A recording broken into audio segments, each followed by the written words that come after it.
Bonjour tout le monde, ça y est, nous sommes en direct. Comme promis aujourd'hui, il est 10h, j'ai été très ponctuelle. Et nous avons une invitée spéciale qui va nous raconter une histoire, une très belle histoire, qui aboutit sur un projet de grande envergure et qui va vraiment se développer, je ne sais pas, peut-être au niveau international, qui sait. En tout cas, je vous présente Mel Fournillou, qui est avec nous aujourd'hui et qui va nous raconter son cheminement, qu'est-ce qui l'a amené à cette idée de créer Up et dans une agence dans laquelle je fais partie aussi. Je fais partie aussi de l'aventure et j'avais vraiment envie de l'interviewer aujourd'hui. Elle nous raconte une belle histoire. Alors bonjour Mel, comment vas-tu? Ça va et toi Sabine? Ça va bien. Ouais. J'ai vraiment plaisir à t'avoir ce matin et j'avais vraiment envie que tu me racontes comment t'es venue cette idée. Est-ce que quand tu étais enfant, tu te disais un jour j'aurai une grande communauté? Qu'est-ce qui s'est passé dans ta petite tête quand tu étais enfant? Alors quand j'étais enfant, j'ai pas forcément pensé à une communauté, à créer une communauté quand j'étais toute petite fille. Par contre, ce que je peux te dire, c'est que ma grand-mère est partie quand j'avais 13 ans. Oui. Et dans ma famille paternelle, c'est une grande famille, ils sont 6 enfants. Il n'y avait plus mon grand-père déjà quand moi je suis née, donc moi j'ai eu qu'une seule grand-mère. Du côté de ma mère, il n'y avait personne non plus parce que ma mère a été adoptée, etc. Donc j'avais pas d'oncle, pas de tante, rien. Et ce que je peux te dire, c'est que quand j'étais petite, c'était ma grand-mère qui chapeautait toute notre famille. Et quand ma grand-mère est partie, moi j'avais 13 ans et c'est vrai que j'ai pris le bâton en fait. J'ai vraiment pris le relais. J'entendais que ma grand-mère, elle disait... elle appelait les uns et les autres en disant « Aujourd'hui, c'est l'anniversaire d'un tel, hein, tu penses bien à l'appeler. Hein. » Tu vois, elle faisait en sorte que vraiment les liens ne se perdent jamais. Et c'est vrai que j'ai repris cette place dans cette famille qui est très grande, on est une 50aine. Et j'ai toujours organisé, j'ai toujours rassemblé tout le monde. Voilà, ça, c'est ce que je peux te dire qui pourrait faire un lien avec Up et avec la communauté. Voilà, dès toute petite, je rassemblais et je créais des occasions. Je créais des occasions. Je me disais que tout le monde avait envie de se voir. Tout le monde était hyper heureux de se voir. Et ils ne créaient pas des occasions. Si quelqu'un ne le faisait pas, ça ne se faisait pas. Alors, je le faisais. Donc tu es une rassembleuse. Ouais, je suis une rassembleuse. On m'a dit récemment que j'étais le professeur Xavier dans les X-Men. Alors, moi, je n'ai jamais vu les X-Men. Je ne sais même pas de quoi il s'agit, mais apparemment, c'est quelqu'un qui rassemble. Ben voilà. Il faut que je regarde. Et puis, qu'est-ce qui s'est passé pour que tout d'un coup, tu te réveilles avec l'idée de Up dans ta tête? Comment ça a cheminé? Je me rappelle, j'ai des souvenirs aussi quand j'étais petite où j'ai envie d'inventer quelque chose. J'ai envie d'inventer quelque chose de nouveau. Alors, je vais vers mon père tout le temps et je lui dis « Papa, j'ai trouvé une super idée, je veux faire ça. » Et lui, il me disait « Mais ça existe déjà, Pichoun. » Je faisais pff. Et je repartais et je revenais avec une nouvelle idée. Et j'ai fait ça toute mon enfance où c'est vrai, je voulais toujours inventer quelque chose qui n'existait pas. Et quand il me disait « Ça existe déjà », il me disait aussi « Mais tu vois, ton idée, elle est bonne parce que ça veut dire que quelqu'un l'a fait aussi. » Mais tu vois, j'arrivais toujours après. Et quand j'ai quitté le salariat en fin 2018 et que je me suis lancée dans le closing et puis après dans le coaching, ça là, c'est vraiment une nature. J'ai voulu aussi créer quelque chose. J'ai voulu aussi créer quelque chose qui n'existait pas. Et dès que j'avais une idée, je regardais de partout pour voir si ça existait. Ça existait. C'était pas pour moi. Tu vois. Je sais que j'aurais pu le faire d'une autre manière, mais c'était pas pour moi. Et puis je sentais que j'étais encore trop dans le mental, tu vois. Et tu voulais être novatrice. Ouais, complètement. Ça m'intéresse pas.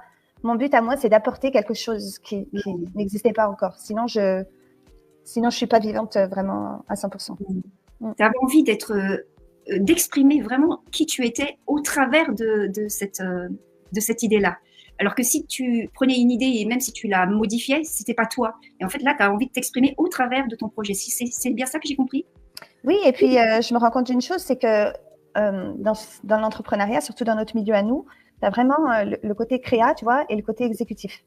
Et je pense que si j'avais pris une idée qui existait déjà, j'aurais été une exécutante. Et donc, je n'aurais pas exprimé mon côté créa. Et je pense que ça me fait mourir. Et c'est comme ça que, d'ailleurs, si je peux dire quelque chose là-dessus, il y a plein de personnes qui s'en veulent de procrastiner. C'est devenu le mot. Tu sais, c'est un peu comme si c'était le cancer. Hein. C'est un peu le cancer du coach, ça, tu vois. Je procrastine. Bon, tu connais, je procrastine. Et je pense que ces personnes-là, elles pourraient se poser la question, est-ce que j'exprime réellement mon côté créatif? Parce que, bien évidemment, que moi aussi, j'ai procrastiné énormément. Parce qu'au fond, j'exprimais pas ce côté créatif que j'avais. Et donc, je repousse et je me lasse et je me force. Là, tout est fluide avec Up. J'ai jamais cogité à quoi que ce soit. Tout est vraiment fluide et je pense que je suis pleinement dans mon côté créatif et c'est pour ça que je procrastine pas. Et donc, c'est là où tu exprimes vraiment ton enfant intérieur, si j'ai bien compris. Ah ouais, je suis une petite gamine, ouais. C'est de l'enthousiasme. Là, tu n'as pas besoin d'un réveil pour te réveiller. Tu n'as pas besoin de... Quand j'ai une idée, je suis très, très, très heureuse de mon idée, par exemple. Tu vois, je suis, j'ai quelque chose de toi, je suis hyper, hyper excitée. Ouais, on peut dire que je laisse place à ma petite fille intérieure avec Up. Ouais, carrément. Et là, tu exprimes ta parole, en fait. Au travers de ces paroles, tu crées quelque chose. Et puis la petite fille, on dit allez, arrête, ça suffit avec toutes tes idées. Là, tu prends ta parole et tu l'ancres et après tu crées au travers de ces paroles. Je trouve ça génial.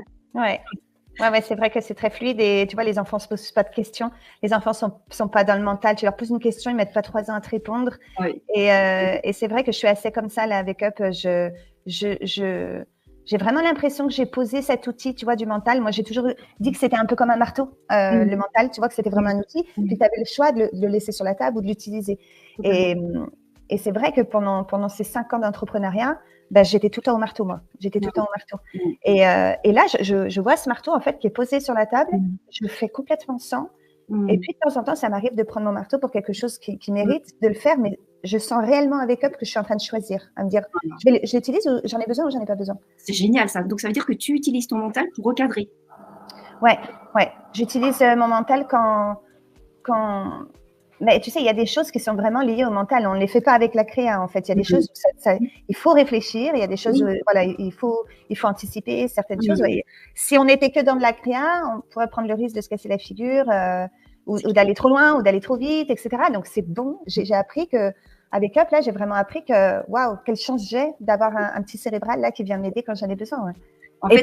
Et pas qu'un, d'ailleurs. Plein. Et c'est cette balance, cet équilibre qu'on recherche et qui provoque aussi le mouvement. Si tu es trop en équilibre, ça reste coincé. Et c'est là qu'il faut un peu plus de créa ou un peu plus de mental. Et ce qui fait que tu avances, tu fais avancer le schmilblick ou le bateau. Ouais, exactement. Et donc, à partir de quand réellement Up est venu en germe et qu'après tu as mis dans la terre pour que, boum. Je suis coach en 2023, octobre 2022. Octobre 2022, je suis coach, je fais du coaching de vie. Et puis, je reçois un appel intuitif en me disant là, tu as besoin de poser quelque chose, tu as besoin de poser quelque chose sur le papier. Oui. Je me réserve 2 nuits d'hôtel à 15 minutes de chez moi, hein, mais dans un hôtel magnifique que j'adore, qui est tellement détente, vraiment cet endroit, je l'adore. J'aime y aller toute seule. J'aime dîner toute seule avec mon cahier et regarder les gens vivre, tu sais, des gens qui sont en déplacement, des gens qui sont, tu vois, j'adore. Et je vais là-bas et j'écoute dans mes écouteurs Michael Jackson, Heal the World. Oui. En boucle. Donc la traduction, c'est guérir sur le monde. Oui. Et puis il répète, crée des espaces, crée un meilleur espace, etc. Et moi, je ponds un cahier avec ce projet-là, un petit peu là de Up. Mais à cette époque-là, je suis pas prête du tout, moi, pour un projet pareil. Donc, je le ponds, puis je referme ce cahier-là. Les idées sont géniales, les idées sont extraordinaires. Limite, j'aurais pu le vendre à quelqu'un, tu sais, un peu comme un auteur, tu sais, qui écrit un texte et puis qui vend, un compositeur. Oui. Voilà, je savais que j'avais un super méga projet. J'ai bien gardé ce cahier, hein, mais c'était pas le moment pour moi, c'était pas pour moi. Bon, je savais pas, j'ai refermé le cahier puis j'ai laissé. Et puis là, fin 2023, j'ai passé une année où j'étais vraiment écœurée de tout. De toutes ces informations. J'étais écœurée, j'étais fatiguée. Fatiguée d'avoir passé des années à chercher, mais qu'est-ce que c'est mon truc, mais qui c'est ma cible, et qu'est-ce que je vais faire. Et j'étais très, très, très fatiguée. Donc, j'ai passé un an vraiment à vider. Et puis, fin 2023, mes lumières, elles s'allument toutes parce que je vois divers entrepreneurs sur un événement. Et là, j'ai une lumière qui s'allume et une autre. Et d'un coup, elles s'allument toutes ensemble. Et quand elles s'allument toutes ensemble, je vois mon projet que j'avais écrit sur mon cahier un an avant. Et je me dis, mais punaise, mais c'est mon projet là en fait. Et donc, je reprends mon cahier et en fait, tout était écrit. Puis j'étais allée super loin. J'avais rempli un cahier entier, Sabina, en 2 jours. Entier. J'étais allée très, très, très, très loin. Vraiment, je m'arrêtais plus d'écrire. Et puis, j'avais dit à mon mari, mais je comprends même pas d'où j'y sors ces trucs-là. Tu sais, il y avait le RGPD, tu vois, tout, des conditions générales de vente, mais je sais pas. Jamais j'étais allée aussi loin. Oui. Et donc, du coup, fin 2023, c'est ce projet Up là que j'ai ressorti en fait de mon cahier. Et puis, il a été actualisé parce qu'il y avait certains besoins que je voyais en pleine figure là à ce moment-là. Donc, j'y ai intégré. Voilà, ça a été un petit peu modélisé. Et quels sont les besoins que tu as entendus à ce moment-là, justement, pendant le Covid? Alors, moi, ce que j'ai entendu… Qu'est-ce qui a crié fort dans ton cœur et auquel tu as répondu? Ouais, plein de choses. Vraiment, vraiment plein de choses. Côté client, côté prospect, client, des personnes qui veulent se faire accompagner et des personnes qui se sont accompagnées, plein de choses. Et côté accompagnant aussi, plein de choses. Mais pour le côté client, un manque de temps, un manque d'argent, une fatigue aussi à être perdu, à chercher et à se fatiguer avec ça. Moi, ça a été le cas pour moi. À la fin, c'est même plus ce qu'on a. À la fin, c'est même plus ce qu'on cherche. Et à la fin, on se retrouve dans, je dirais pas des marécages, mais à la fin, on se retrouve vraiment dans un univers qui est devenu trop grand pour nous. Parce qu'on a commencé à ouvrir une petite porte, cette porte du développement personnel. On a commencé à ouvrir une petite porte. Ah, tiens, qu'est-ce que c'est la confiance en soi? Qu'est-ce que c'est l'estime de soi? Puis finalement, on s'est retrouvé dans un monde qui était immense, un monde d'introspection, un monde de, tu vois. Et là, on devient tout petit. Et on se perd là-dedans et on se fatigue. Donc, j'ai observé ça. Un manque de confiance aussi par rapport aux entrepreneurs du marché. Des budgets qui sont qui sont colossaux, où on est obligé d'emprunter en fait pour pouvoir se faire accompagner. Donc finalement, on se fait accompagner, mais de l'autre côté, on est en train de s'endetter. Donc est-ce qu'on est vraiment dans de bonnes conditions pour se faire accompagner? Ça dépend dans quel secteur. Hein. Si c'est dans le milieu du business, ok, on sait pourquoi on le fait, on investit ou quoi. Mais pas tous les secteurs. Voilà, grosso modo, j'ai vu ça. Puis aussi, beaucoup trop d'informations. Trop d'informations, notamment sur Facebook. D'accord. Et tu me disais aussi que tu avais pris conscience des problématiques aussi des thérapeutes, coachs, accompagnants. Et à quelles problématiques tu répondais grâce à Up? Alors, les accompagnants, c'est pareil. Ils sont perdus autant que les clients. Bon, serre la main alors. Mais c'est vrai. On est tout le temps en train de travailler sur cette peur du manque parce que forcément on est entrepreneur, donc on peut très bien un mois faire 6 000 euros, puis le mois d'après, si notre business il n'est pas encore structuré, construit, périn, etc., on peut retomber à zéro du jour au lendemain. Donc finalement c'est très dur d'être serein. Il y a une dominance de marché qui fait que des fois on est obligé d'employer des méthodes parce que il y a cette dominance là. Je te donne un exemple, mais si tout le monde se met à pratiquer des prix qui sont à 3 000 euros, bon, alors il y a deux choix. Moi, c'est dommage parce que tout est à 3 000 euros, mais moi, j'avais envie d'être à 700. Là, tout de suite, on va se poser la question, mais pourquoi? Tu vois, tout de suite, on va avoir un travail d'introspection en se disant, mais pourquoi j'ai envie d'être à 700? Est-ce que je suis pas légitime? Ou est-ce que je reconnais pas la valeur de mon travail? Enfin, nous, les entrepreneurs, on se pose un tas de questions. C'est éreintant. C'est vrai. C'est éreintant. Donc, il y a cette dominance du marché. Il y a cette énergie qu'on donne dans tout ce marketing-là. On envoie des messages, on connecte, on fait des appels de vente alors qu'on n'est pas vendeur. Grosse fatigue, et puis moi j'ai vu plein de coachs et thérapeutes qui n'existent plus aujourd'hui sur les réseaux parce que voilà, ils ont abandonné. Et puis il faut pas oublier que ces coachs et ces thérapeutes, eux aussi doivent investir. Eux aussi doivent investir. Et pour eux, c'est des sacrés risques aussi, c'est des sacrés paris. Alors, je dis pas, attention, quand je dis sacré pari, il y a vraiment une responsabilité à avoir quand on investit une somme d'argent. C'est notre focus, c'est notre priorité, il faut y aller, il faut se mettre un petit peu le feu là quand même. Ça tombe pas du ciel.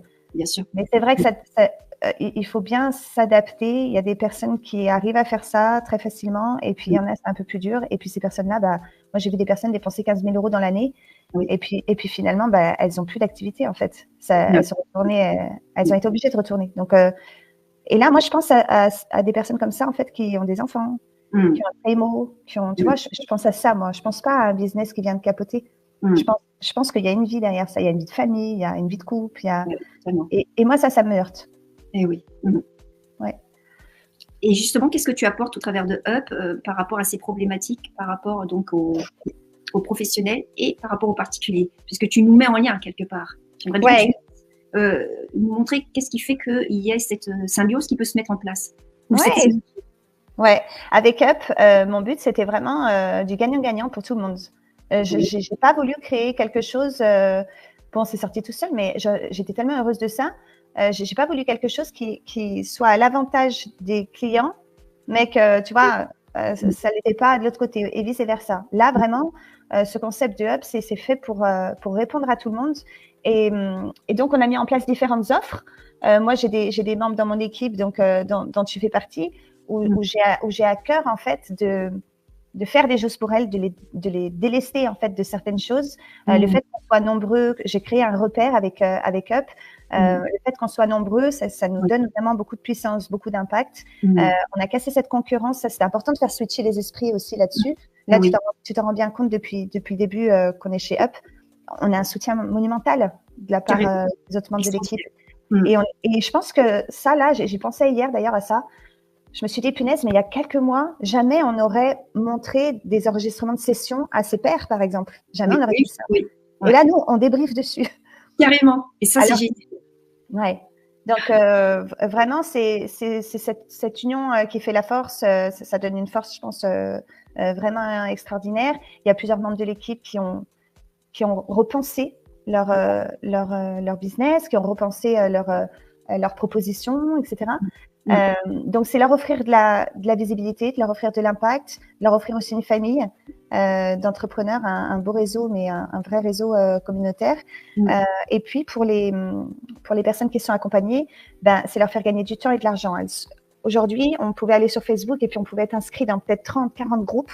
Aujourd'hui, si on est chez Up, on a déjà 27 personnes qui travaillent ensemble, des expertises qui sont complémentaires, des humains qui sont en pleine joie de vivre et puis qui aiment partager, qui aiment orienter, conseiller, qui sont vraiment à l'écoute. Donc ça, c'est un vrai repère, je trouve, et c'est un gain de temps et un gain d'énergie déjà rien qu'ici, pour n'importe qui.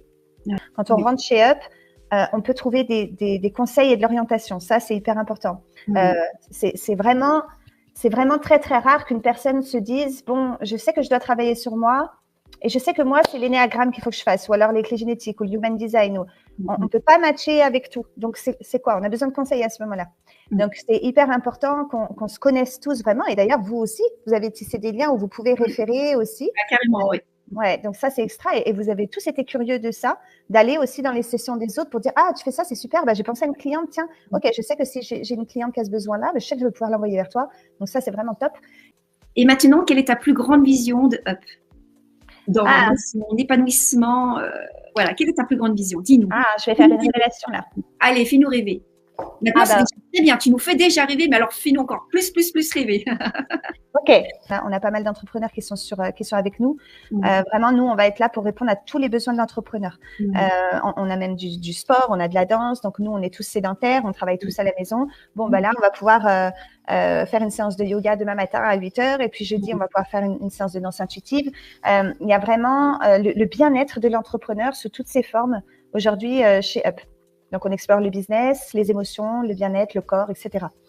Ce que j'aimerais, c'est ouvrir l'accompagnement à toutes les personnes. Pour moi, ça, c'est ma mission, Sabine. Nous, les entrepreneurs, on sait ce que c'est, ok? On sait qu'il y a un spécialiste pour ça, un spécialiste pour ça, un spécialiste pour ça, on le sait. Mais l'ensemble des personnes ne savent pas ça. Pour elles, il y a vraiment le médecin, le psy, et puis le naturo, tu vois. C'est tout, en fait. Si j'ai tel problème, je ne peux pas aller voir un spécialiste réellement de ce problème. Or, ça existe, mais ils ne le savent pas. Donc, j'aimerais vraiment ouvrir cet accompagnement pour tout un chacun et le rendre aussi accessible et que ça devienne courant. Je voudrais que les personnes ne restent pas avec leurs problèmes pour prendre soin de moi, pour prendre soin de ma vie de famille, pour prendre soin de ma vie de couple, de ma féminité, ou, tu vois, etc. Je voudrais vraiment que l'accompagnement rentre dans la vie de tout le monde et qu'on passe notre vie, en fait, à être attentif à notre bien-être, à notre bonheur, etc. et de faire les choses pour. Je voudrais que ça soit courant, ça. C'est vrai que quand on prend soin de soi, à partir de là, on peut reprendre le pouvoir sur notre vie. Parce que si on se donne trop aux autres, si on se sacrifie pour les autres, si on est dans l'ombre, où est notre pouvoir personnel?